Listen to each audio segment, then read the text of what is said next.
वक्रतुंड महाकाय सूर्यकोटि समप्रभा निर्विघ्नं कुरु मे देव सर्वकार्येषु सर्वदा। शुभ अपराह्न पिला माने मोर समस्त अति प्रिय अष्टम श्रेणीर छात्र छात्री माननकु मु वर्चुअल क्लास को आंतरिकतार सहित स्वागत करुछि। पिला माने मु सुवर्णमयी भैसाल हेमगिर ब्लॉक रो सरकारी उन्नीत उच्च विद्यालय डुरबगार शिक्षयित्री तुम माननकु स्वागत जनाउछि। ताहेले पिला माने आज मु अष्टम श्रेणीर साहित्यिका बहिर पद्य जेउटा कि स्वभाव कवि गंगाधर मेहर द्वारा रचित ताहा एठारे उपस्थापना करिबी एवं सही पद्यर नाम हैला उद्बोधन। ताहेले चलो पिला माने आमे स्मार्ट बोर्ड पाखकु जिबा। पिला माने तुम साहित्यिका बहिर उद्बोधन पद्यटी समस्ते बाहर कर। साहित्यिका बही बाहर करिकी उद्बोधन कविताटी समस्ते बाहर कर। आमे प्रथमे कोन करिबा ना कवि विषय रे जानिबा। ताहेले कवि किए, उद्बोधन कवितार कवि किए? स्वभाव कवि गंगाधर मेहेर। कवि नाम कौन? स्वभाव कवि गंगाधर मेहेर। तांको विषय आमे प्रथमे जानि। ठीक अछि पिला माने? ताहेले देखो स्वभाव कवि गंगाधर मेहेर 1862 मसीह रे वर्तमान रो बरगढ़ जिल्लार बरपाली ठारे जन्म ग्रहण करथिले। ओडिया साहित्यर आधुनिक जुगर कवि और लेखक मानक मध्यरे गंगाधर एक विशिष्ट स्थानर अधिकारी। इंदुमती, कीचकबध, उत्कल लक्ष्मी, प्रणय बल्लरी, तपस्विनी, अर्घ्यथाली, महिमा और कृषक संगीत इत्यादि तांकर केतोटी अति जनाशुना रचना। उद्बोधन कविताटी गंगाधर अर्घ्यथाली कविता संकलन संगृहीत। तांको समय रे ओडिशार जनमानस रे कवि जेउ जड़ता और उद्यमहीनता लक्ष्य करथिले ताहा तांको मर्माहत करथिला। निजर भाषा और देशवासी उन्नति उद्देश्य रे कवि देइथिबा आह्वान एही कविता रे प्रतिफलित होइछि। तारे ठीक अछि पिला माने स्वभाव कवि गंगाधर मेहेर केबे जन्म ग्रहण करथिले ना 1862 मसीह रे जन्म ग्रहण करथिले एवं केउठारे जन्म ग्रहण करथिले ना वर्तमान रो बरगढ़ जिल्ला। बरगढ़ जिल्लार गोटे ग्राम हैला बरपाली, सेही ग्राम रे से जन्म ग्रहण करथिले। आउ ओडिया साहित्यर आधुनिक जुगर कवि और लेखक मानक मध्यरे गंगाधर एक विशिष्ट स्थान अधिकारी बा से गोटे विशिष्ट स्थान अधिकार करिसंती। केबे आम ओडिया साहित्यर आधुनिक जुगर कवि और लेखक मानक मध्यरे तांकर स्थान गोटे विशिष्ट अधिकारी बा विशिष्ट स्थान से अधिकारी अटंती। एवं से लिखिथिबा केतोटी तुमर पद्य हैला बा काव्य हैला इंदुमती, कीचकबध, उत्कल लक्ष्मी, प्रणय बल्लरी, तपस्विनी, अर्घ्यथाली, महिमा और कृषक संगीत। एटा तांकर केतोटी अति जनाशुना रचना जोटा कि अति लोकप्रिय होई पारिछि। एवं एही उद्बोधन कविताटी जोटा एबे आमे पढ़िबा सेही कविताटी तांकर अर्घ्यथाली कविता संकलन संगृहीत बा अणा जाइछि। हैला ताहेले उद्बोधन कविताटी केउठारु अणा जाइछि ना अर्घ्यथाली कविता संकलन संगृहीत करा जाइछि। ठीक अछि। तांको समय ओडिशार जनमानस रे कवि जेउ जड़ता और उद्यमहीनता लक्ष्य करिथिले ताहा तांकु मर्माहत करिथिला। तांको समय ओडिशा रे जेतेबेले से थिले हैला सेतेबेले कोन हैला ना ओडिशार लोक माने बहुत अलसुआ एवं उद्यमहीनता माने कोन चेष्टा करू नथिले। से माने अलसुआ होई की रहुथिले। तेणु ताहा देखिकिरी से बहुत दुखित होइथिले एवं से कोन करथिले निजर भाषा और देशवासी उन्नति उद्देश्य रे निजर भाषार उन्नति एवं देशवासी उन्नति उद्देश्य रे से कोन करथिले ना गोटे आह्वान देइथिले जोटा कि एही कविता रे प्रतिफलित होइछि। को कविता रे? एही उद्बोधन कविता रे प्रतिफलित होइछि। ठीक अछि पिला माने ताहेले आमे पद्यटी को पढिबा। देखो पद्यटी समस्त देख मु प्रथमे गाइबी तुमे सुनिबो तापरे आमे बुझिबा पद्यटी को बुझिबा। ठीक अछि। समस्त निज निज बही देख निज निज बही बाहर करो ना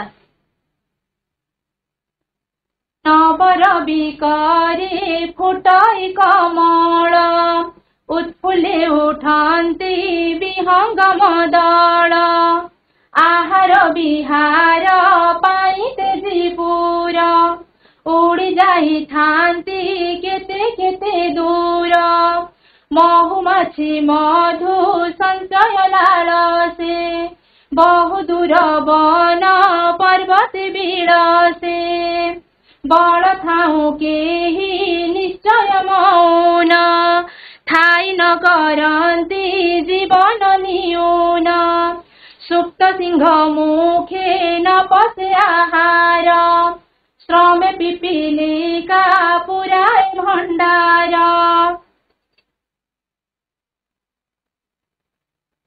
तापर देख पेली थिले पाटी सोई वृक्ष तले वृक्षच्युत फल न पड़े कबले गज सिंह व्याघ्र देहे अछि बल तांकु बांधी नर प्रकाशे कौशल कौशल जनक ज्ञान अटे सिना जनमी न पारे ज्ञान भाषा बिना भाषा जोगु सिना दमी जीवगण मानव करई विश्व राजपण जा भाषा दुर्बला से निश्चय अधम काहि हेब आने प्रतियोगे क्षम। ठीक अच्छे पिला माने आमे कविताटी को बुझिबा आमे बुझिबा देख नवरवि करे फुटाई कमल उत्फुल्ले उठन्ति विहंगम दल आहार विहार पाइते जीपुर उड़ी जाई थांती केते केते दूर।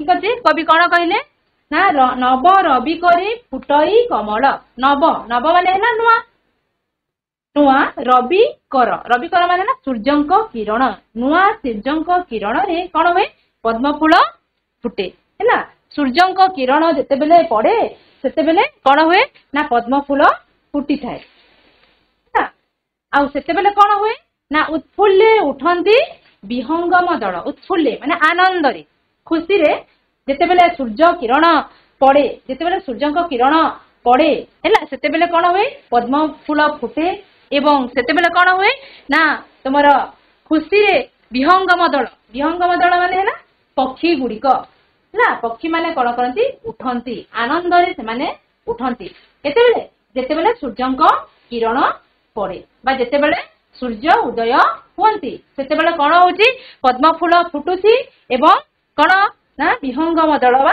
पक्षी माने कौन होचंती ना उठुचंती आनंद रे उठुचंती।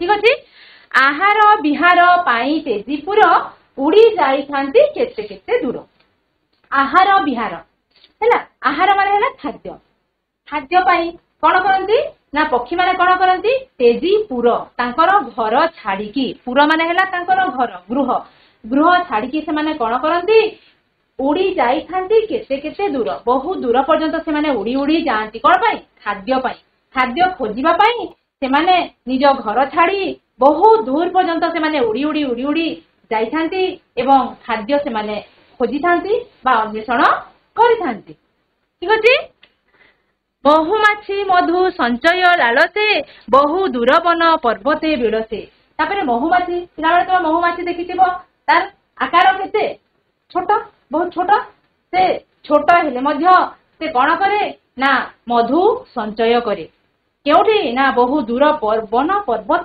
को जाइकिरी से कौन करे ना मधु बा महु संग्रह करे किए महुमाछी है मधु संचय लालसे महु संचय करबा पाई से कौन करे बहु दूर वन पर्वत सबु बुली बुली से महु संचय करे बल थाऊ केही निश्चय मौन स्थायी न करंती जीवन न्यून बल थाऊ माने कहार बल अछि ना मनुष्य मानकर बल थाई कि मध्य से माने चुपचाप हेकिरी रहंती एवं निज जीवन को अलसुआ करि दियंती एहा काहाको कहा देछि ना मनुष्य माननको कहा देछि जे मनुष्य मानकर बल थाऊ थाऊ मध्य से माने अलसुआ होइकी रहि जाई थांती एवं से माने परिश्रम करिबा पई चेष्टा करंती नाही ତାହା କବି ଏଠାରେ ଦର୍ଶାଇଛନ୍ତି।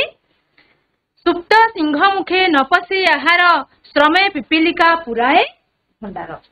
ଏଠାରେ କବି କଣ କହିବାକୁ ଚାହୁଁଛନ୍ତି ଯେ ଯଦି ସିଂହ ପଶୁମାନଙ୍କ ଭିତରେ ବହୁତ ବଳବାନ ହେଲେ ମଧ୍ୟ ଯଦି ସେ ଶୋଇ ରହିଥିବ ହେଲା ଶୋଇ ରହିଥିବ ତାହେଲେ କଣ ହେବ ଖାଦ୍ୟ ତା ପାଟିକୁ ଆପେ ଆପେ ଯିବ ନାହିଁ। ସେ ମଧ୍ୟ ପରିଶ୍ରମ ଯଦି କରିବ ତାହେଲେ ଯାଇକିରି ସେ କିଛି ଖାଇପାରିବ ଏବଂ ସେ ବଳବାନ ବୋଲି ଯଦି ସେ ଶୋଇଥିବ ଏବଂ ଖାଦ୍ୟ ଆପେ ଆପେ ତା ମୁହଁକୁ ଆସିଯିବ ନାହିଁ, ତାକୁ ମଧ୍ୟ ପରିଶ୍ରମ କରିବାକୁ ପଡିବ। ତେଣୁ କବିଙ୍କର ଏଠାରେ ଉଦ୍ଦେଶ୍ୟ ହେଲା ଯେ ମାନେ ଆମକୁ ପରିଶ୍ରମ କରିବା ଦରକାର। ଆମେ ପରିଶ୍ରମ କଲେ ଯାଇକି ଆମେ ଆମର ସଫଳତା ପାଇପାରିବା, ତାହା ସେ ଏଠାରେ ଦର୍ଶାଇବା ପାଇଁ ଚାହୁଁଛନ୍ତି ହେଲା। ତେଣୁ ସେ କଣ କହିଲେ ସୁପ୍ତ ସିଂହ ମୁଖେ ନ ପଶେ ଆହାର ଶ୍ରମେ ପିପିଲିକା ପୁରାଏ ଭଣ୍ଡାର। ଦେଖ ସେ ଏତେ ବଡ ବଳବାନ ପଶୁ ହେଇଥିଲେ ମଧ୍ୟ ସେ ଯଦି ଶୋଇଥିବ ତାହେଲେ ତା ମୁହଁକୁ ତା ପାଟିକୁ ଖାଦ୍ୟ ଆପେ ଆପେ ଚାଲିଯିବ ନାହିଁ ହେଲା। ତାପରେ ଶ୍ରମେ ପିପିଲିକା ପୁରାଏ ଭଣ୍ଡାର। ଦେଖ ପିପିଲିକା ମାନେ ହେଲା ପିମ୍ପୁଡି ହେଲା। ପିପିଲିକା ମାନେ ହେଲା ପିମ୍ପୁଡି। ପିମ୍ପୁଡି କଣ କରେ ତମେ ମାନେ ଦେଖିଥିବ ପିମ୍ପୁଡି ବର୍ଷା ହେବା ଆଗରୁ ସେ କଣ କରେ ପିମ୍ପୁଡି ଗୁଡିକ କଣ କରନ୍ତି ଖାଦ୍ୟ ସେମାନେ ବୋହି ନେଇକି ତାଙ୍କର ସଞ୍ଚୟ କରି ରଖନ୍ତି କଣ ପାଇଁ ଭବିଷ୍ୟତ ପାଇଁ ହେଲା। ତ ସେମାନଙ୍କର ସେତିକି ବୁଦ୍ଧି ଅଛି ବୋଲି ସେମାନେ କଣ କରୁଛନ୍ତି ନା ଖାଦ୍ୟ ସେମାନେ ମାନେ ତୁମର କଣ କରୁଛନ୍ତି ଭବିଷ୍ୟତ ପାଇଁ ସେମାନେ ସଞ୍ଚୟ କରୁଛନ୍ତି। ଏତେ ଛୋଟ ପ୍ରାଣୀ ବା ଏତେ ଛୋଟ ଜୀବ ହେଇକି ମଧ୍ୟ ସେମାନେ ତାଙ୍କର ସେତେ ବୁଦ୍ଧି ଅଛି ଯେ ସେମାନେ ଭବିଷ୍ୟତ ପାଇଁ କଣ କରୁଛନ୍ତି ନା ଖାଦ୍ୟ ସଂଗ୍ରହ କରିକିରି ରଖୁଛନ୍ତି ହେଲା। ତାପରେ କବି କଣ କହିବାକୁ ଚାହୁଁଛନ୍ତି ମେଲି ଥିଲେ ପାଟି ଶୋଇ ବୃକ୍ଷ ତଳେ ବୃକ୍ଷ ଚ୍ୟୁତ ଫଳ ନ ପଡି କବଳେ।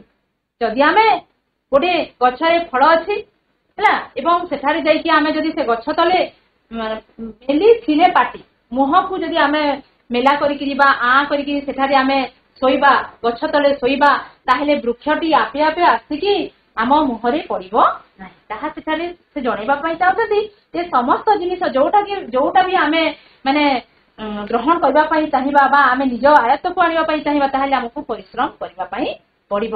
ହେଲେ ସେ କଣ କହିବା ପାଇଁ ଚାହୁଁଛନ୍ତି ମେଲି ଥିଲେ ପାଟି ଶୋଇ ବୃକ୍ଷ ତଳେ। ଗଛ ତଳେ ଯଦି ଆମେ ପାଟି ଆଁ କରିକିରି ମୁହଁ ଆଁ କରିକି ଯଦି ଆମେ ଶୋଇଥିବା ତାହେଲେ ବୃକ୍ଷ ଚ୍ୟୁତ ଫଳ। ବୃକ୍ଷ ଚ୍ୟୁତ ମାନେ ଗଛରୁ ଫଳ ପଡିବା। ଗଛରୁ ଫଳ ଆପେ ଆପେ ଆସି ଆମ ମୁହଁରେ ପଶିଯିବ ନାହିଁ, ତାହା ସେ ବୁଝାଇବା ପାଇଁ ଚାହିଁଛନ୍ତି।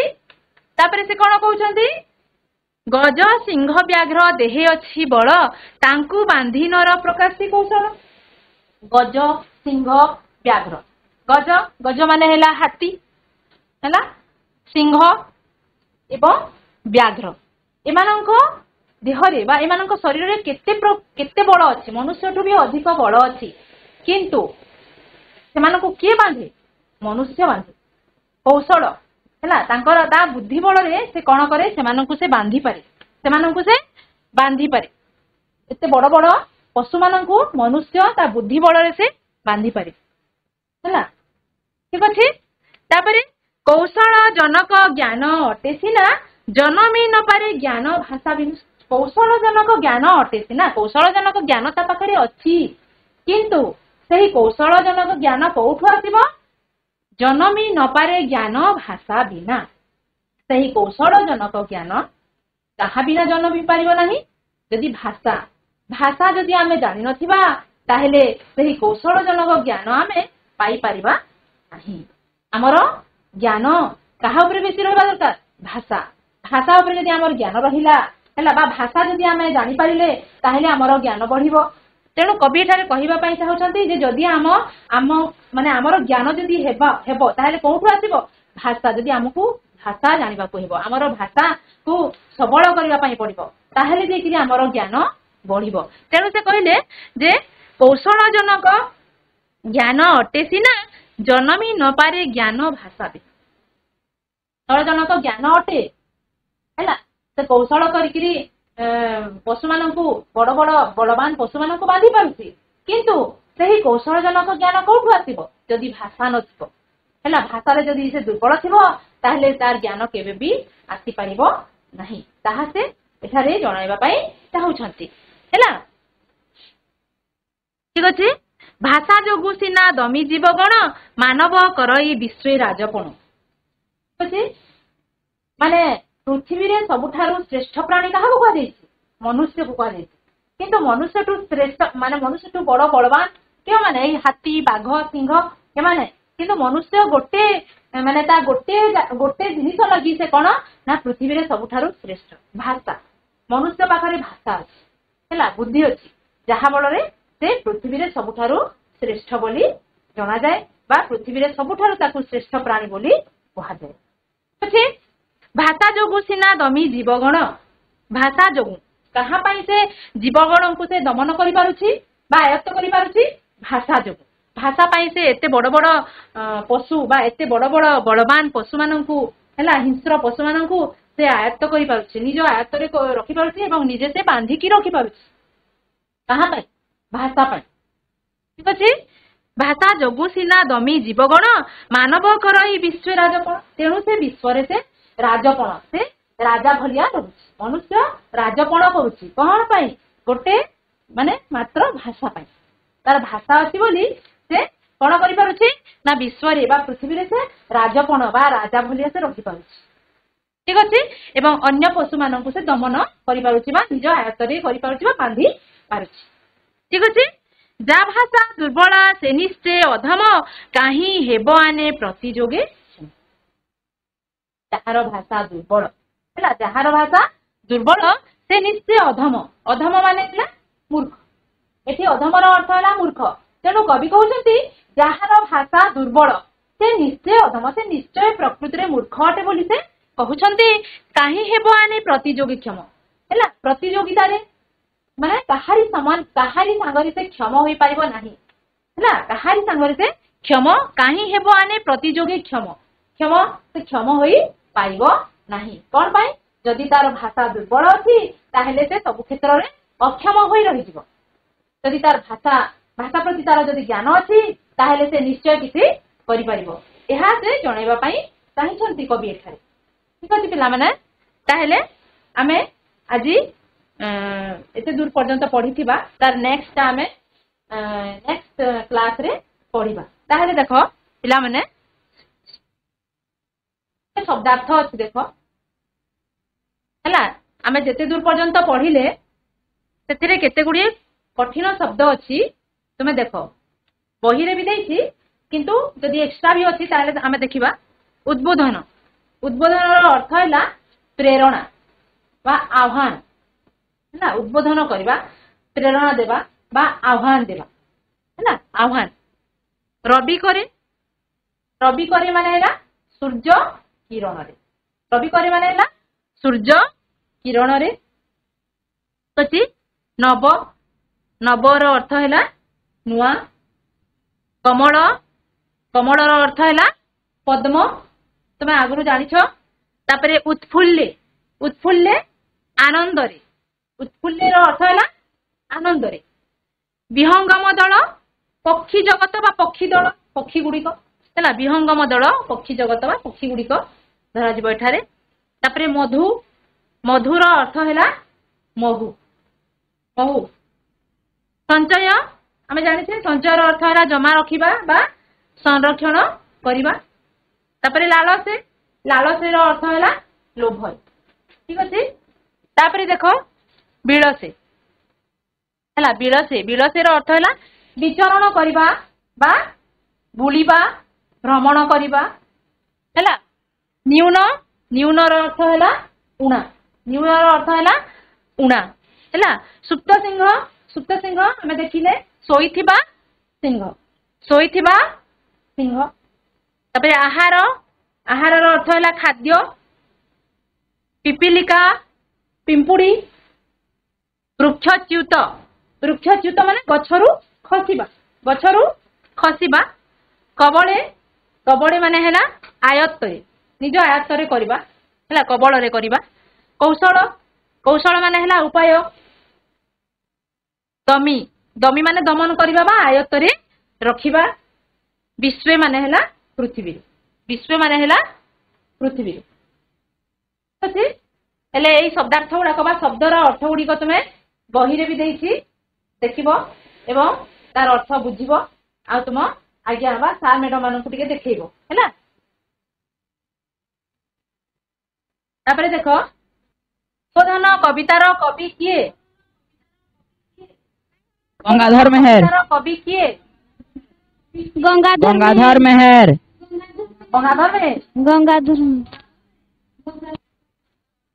ठीक अछि तांको कोन उपाधि मिलिछि कि नै? तागरु गुटे उपाधि लागिछि कोन सेटा? स्वाभाविक कवि स्वभाव कवि गंगाधर मेहर। स्वभाव कवि स्वाभाविक कवि नुहे स्वभाव कवि गंगाधर मेहर हला। उद्बोधन कवितार कवि नाम है स्वभाव कवि गंगाधर मेहर। ठीक अच्छे वेरी गुड। तापरे देखो से लिखिथिबा गोटे काव्यर नाम लिख। इंदुमती। Very good. आउ के कहबो? आउ के कहबो? बहुत गुडे लिखि छथि। कीचकबध। उत्कल लक्ष्मी। उत्कल लक्ष्मी। कीचकबध। तपस्विनी। अच्छे शाबाश। महिमा और कृषक।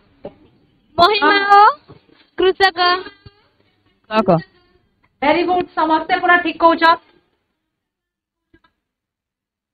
ठीक अछि जोटा कहला सब ठीक अछि हैला। तपस्विनी प्रणबल्लरी कीचकबध कृषक संगीत महिमा ए सब अछि हैला। अध्यथाली पढ़ी से हमें ठीक अछि। नेक्स्ट देखो काहा किरण स्पर्श रे पद्म फूल फुटी थाए? सूर्य किरण स्पर्श रे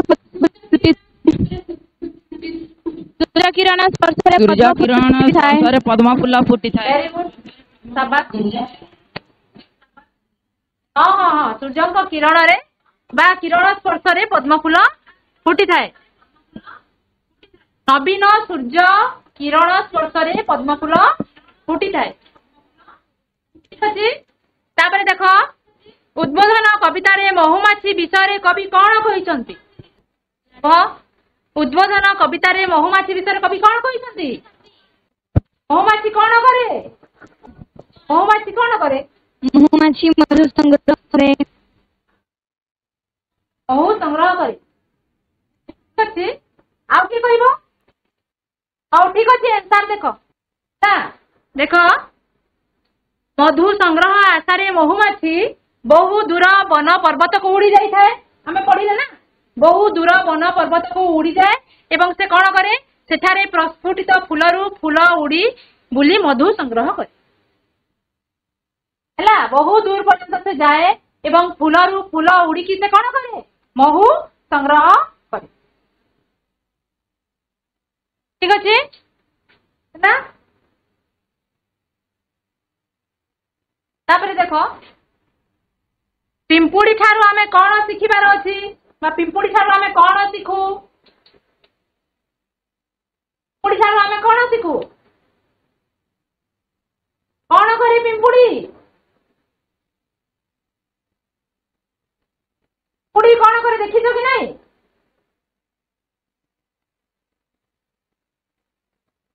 हाँ जेते भी जानिছো को आमे कौन शिखिबार अछि बा आमे कौन शिखु? पिंपुड़ी किपरि तार श्रम कर्म बलरे और श्रम रे से किपरि खाद्य को संचित करी रखि थाए। हां वेरी गुड ठीक अछि।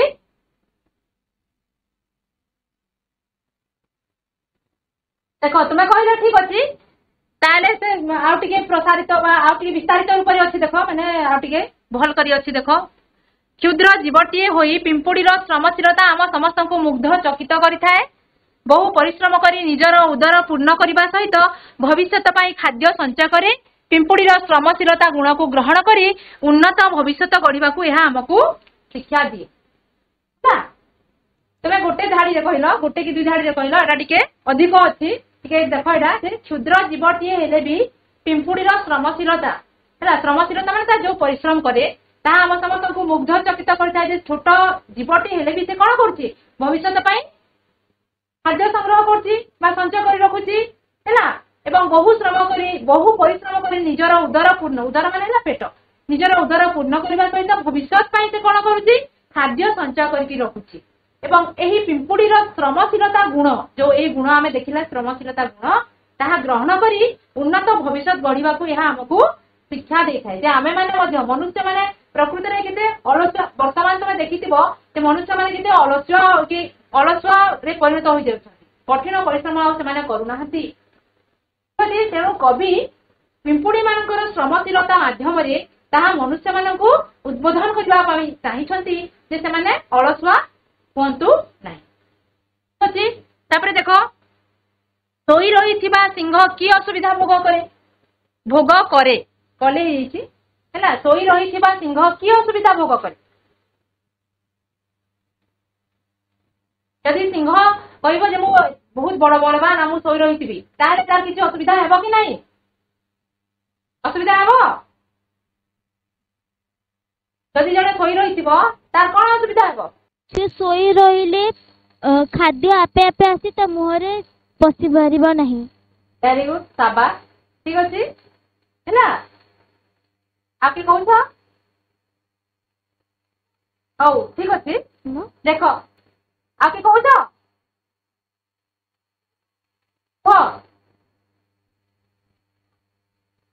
ଶୋଇ ରହିଥିବା ସିଂହ ଦୁଃଖ ଅନୁଭବ କରେ କାରଣ ଖାଦ୍ୟ ସେ ଶୋଇ ରହିଲେ ଖାଦ୍ୟ ଆପେ ଆପେ ଆସି ତା ମୁହଁରେ ପଶି ଯାଇ ପାରିବ ନାହିଁ ଭେରି ଗୁଡ୍ ସାବାସ୍ ଠିକ ଅଛି ଦେଖ ହେଲା ଦେଖ ଆମେ ଟିକେ ଦେଖିବା ଆନ୍ସରକୁ ଦେଖିବା ବସ ଜୀବ ସୃଷ୍ଟିରେ ସିଂହ ପଶୁରାଜ ତଥା ସମସ୍ତ ପଶୁଙ୍କ ଠାରୁ ଅତ୍ୟନ୍ତ ଶକ୍ତିଶାଳୀ ଅଟେ ହେଲା ମାତ୍ର ସିଂହ ଯଦି ତାର ଶକ୍ତି ଓ ସାମର୍ଥ୍ୟର ଯଥାର୍ଥ ବିନିଯୋଗ ନ କରି ଆଲସ୍ୟରେ ଶୋଇ ରହେ ତେବେ ତାକୁ ମଧ୍ୟ କ୍ଷୁଧାର ତାଡ଼ନାରେ ଛଟପଟ ହେବାକୁ ପଡିଥାଏ ସେ ଯେତେ ବଡ ବଳବାନ ହେଲେ ମଧ୍ୟ ଯଦି ଶୋଇ ରହିଥିବ ତାହେଲେ ଖାଦ୍ୟ ଆପେ ଆପେ ଆସିକି ତା ମୁହଁରେ ପଶିଯିବ ନାହିଁ ଏବଂ ସେ ମଧ୍ୟ ମାନେ କ୍ଷୁଧାର ତାଡ଼ନାରେ ମାନେ ତାକୁ ମଧ୍ୟ ଭୋକର କବଳ ବା ଭୋକର ଦୁଃଖ ତାକୁ ସହିବାକୁ ପଡିବ ବା ଭୋକରେ ସେ ଛଟପଟ ହେବାକୁ ପଡିଥାଏ ଠିକ ଅଛି ନେକ୍ସଟ ଦେଖ ନେକ୍ସଟ କ୍ୱେଶ୍ଚନ ଦେଖ ନିଜ ଠାରୁ ଅଧିକ ଶକ୍ତିଶାଳୀ ଜନ୍ତୁ ମାନଙ୍କୁ ମଣିଷ ଆୟତ୍ତ କରି ପାରିଛି ଏହାର କାରଣ କଣ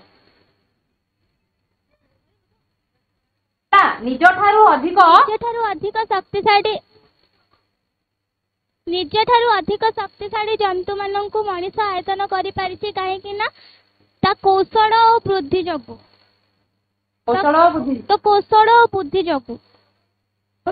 ଆଉ କିଏ କହିବ କୌଶଳ ବୁଦ୍ଧି ଯୋଗୁ ମନୁଷ୍ୟ ଏ ସୃଷ୍ଟି ଆଗରେ ବହୁତ କ୍ଷୁଦ୍ର ଅଟେ କିନ୍ତୁ ସେ ତା ନିଜ ବୁଦ୍ଧି ଓ ବୈଷୟିକ ଜ୍ଞାନର ପ୍ରୟୋଗ କରି ସେ ନିଜଠାରୁ ଅଧିକ ଶକ୍ତିଶାଳୀ ଜନ୍ତୁ ମାନଙ୍କୁ ନିଜ ଆୟତ୍ତରେ କରିପାରିଛି ଭେରି ଗୁଡ୍ ସାବାସ୍ ଠିକ ଅଛି ଦେଖ ମାନବ ବା ମନୁଷ୍ୟ ହେଲା ଭଗବାନଙ୍କ ସୃଷ୍ଟିରେ ସବୁଠାରୁ ଶ୍ରେଷ୍ଠ ପ୍ରାଣୀ ଅଟେ ହେଲା ବୁଦ୍ଧି ବିବେକ ଓ ଜ୍ଞାନର କୌଶଳରେ ସେ ଅସାଧ୍ୟ ସାଧନ କରେ ହାତୀ ବାଘ ଓ ସିଂହକୁ ସେ ଆୟତ୍ତ କରି ଚିଡ଼ିଆଖାନାରେ ରଖିପାରେ ହେଲା ବା ଚିଡ଼ିଆଖାନାରେ ରଖେ ଶାରୀରିକ ବଳରେ ମାନବ ଏମାନଙ୍କର ସମକକ୍ଷ ନୁହେଁ ଶାରୀରିକ ବଳରେ ସେ ସମକକ୍ଷ ଅଟେ କି ମନୁଷ୍ୟ ଶାରୀରିକ ବଳରେ ସେ ଯୋଉ ହାତୀ ବାଘ ସିଂହ ଏମାନଙ୍କ ସାଙ୍ଗରେ ସେ ସମାନ ହୋଇପାରିବ କି ଶାରୀରିକ ବଳରେ କେବେ ବି ସେ ସମାନ ହୋଇପାରିବ ନାହିଁ କିନ୍ତୁ ମାତ୍ର କୌଶଳ ପ୍ରଦର୍ଶନ କରି ସେ ଆୟତ୍ତାଧୀନ କରି ରଖେ କିନ୍ତୁ ସେ କୌଶଳ ଉପାୟ କରିକିରି ତା ବୁଦ୍ଧି ବଳରେ ସେ ସେମାନଙ୍କୁ ହେଲା ଆୟତ୍ତ କରିକିରି ସେ ଚିଡ଼ିଆଖାନାରେ ରଖିପାରିବା ସେମାନଙ୍କୁ ବାନ୍ଧି ପାରେ ଠିକ ଅଛି ସ୍ପଷ୍ଟ ଭେରି ଗୁଡ୍ ସମସ୍ତେ ଦେଖ କ୍ୱେଶ୍ଚନ ଆନ୍ସର ନିଜ ଖାତାରେ ଲେଖି ପକ ତାପରେ ଯିବା ଦେଖ 8 ନମ୍ବର ଦେଖ ନିମ୍ନଲିଖିତ ଶବ୍ଦ ଗୁଡିକର ଗଦ୍ୟ ରୂପ ଲେଖ ଗଦ୍ୟ ରୂପ ହେଲା ମୌନର ଗଦ୍ୟ ରୂପ କଣ ହେବ ମୌନ ମୌନ ମୌନ ହଁ ମୌନ कौन लागो से इटा तो आम जमी मौन पढ़ुचु से कौन लागो से कौ मात्रा लगे कौ मात्रा वेरी गुड ठीक अच्छे है मौन है देख न्यून आउ जने के जड़े मात्र कहू आमे अन्य मानक माने ये देबा सुजोग देबा हैला समस्त कहबा चेष्टा करबा जी आउ जने कह क्लास रे आमे बहुत जण अछु क्लास रे आमे बहुत जण छात्र छात्री अछु समस्त कहबा चेष्टा करबा खाली जणे कहले हेबो कि समस्त कह न्यून न्यून रो गद्य रूप कोन हेबो न्यून हाँ न्यून क्यों खोला लगिला खोला एटा न्यून जो कहला क्यों की फला क्यों फला क्यों फला एटा य फला हाँ न्यून ठीक अच्छे तपे द्वार द्वार कौन हेबो द्वार द्वार तापरे जनमी जनमी जनमी जन्मी ठीक अच्छे वेरी गुड शाबाश है ठीक अच्छे एटा है तुम गद्य रूप है तापरे आमे देखिबा निम्नलिखित शब्द गुड़िक पद्य रूप लेख एटा तो थिला गद्य रूप एटा पद्य रूप प्रथमे थिला तार गद्य रूप आमे बाहर करले हैला सुनिला समझते तापरे देख पद्य रूप प्रकाश प्रकाशर पद्य रूप कौन हेबो परकाश ठीक अच्छे परकाश परकाश हैला तापरे दुर्बल दुर्बलर पद्य रूप कौन हेबो तुरुबल शाबाश तुरुबल हैला तापरे पर्वत वेरी गुड पर्वत वेरी गुड पर्वत तापरे कौशल कौशल हाँ कौशल शाबाश ठीक अच्छे तापरे देख विपरीतार्थ बोधक शब्द लिख विपरीत शब्द आमे जानिबा बा लिखिबा सुप्त सुप्तर विपरीत कौन हेबो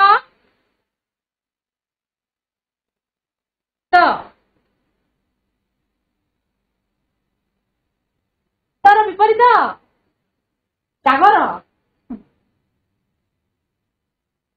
जाग्रत हाँ शाबाश जाग्रत ठीक अच्छे जाग्रत अच्छा तापरे दुर्बल दुर्बल दुर्बल सबल वेरी गुड सबल है क्षम क्षमर विपरीत क्षम किए कहीपर अक्षम शाबाश अक्षम वेरी गुड नीच उच्च उच्च उच्च वेरी गुड उच्च